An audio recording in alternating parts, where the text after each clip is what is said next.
బాగుండారా? మీరు బాగుండాలని బాగా మనస్ఫూర్తిగా కోరుకుంటున్నాను.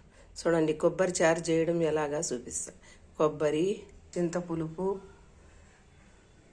ఎండుమిరపకాయలు, జీలకర్ర, మిరియాలు పొడి, కరివేపాకు, ఎర్రగడ్డ, దంచుకుని తెల్లగడ్డలు, టమోటాలు, ఇట్లా కొబ్బరి బాగా గ్రైండ్ చేసుకునే ఇలా కొబ్బరి గ్రైండ్ చేసుకొని చింతపులుపులో పోసుకుండే ఇలా ఇట్లా చింతపులుపులో పోసుకుండే ఇలా కొబ్బరి గ్రైండ్ చేసుకుని కొబ్బరి మిక్సీలో పట్టుకొని ఇట్లా వేసుకునే ఇలా. ఇప్పుడు కొబ్బరి చారు చేసే విధానం చూపిస్తా చూడండి.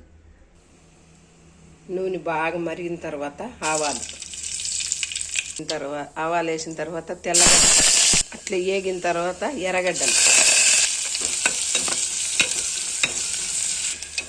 ఇట్లా వేగిన తర్వాత ఎండుమిరపకాయలు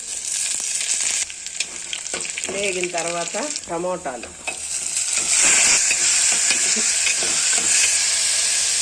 తగినంత ఉప్పు, కరివేపాకు, జీలకర్ర, మిరియాలు పొడి,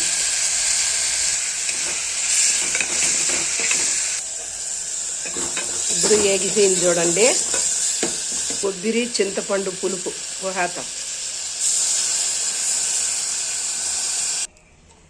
అంతేనండి, కొబ్బరి చారు రెడీ చేసేసినాను. అన్నం కూడా రెడీ అయిపోతుంది. మా ఆయన వస్తే వ్యాపారం నుంచి మధ్యాహ్నము తినేయడమే. లైక్ చేసి, షేర్ చేసి, సబ్స్క్రైబ్ చేయండి ఫ్రెండ్స్. బాయ్.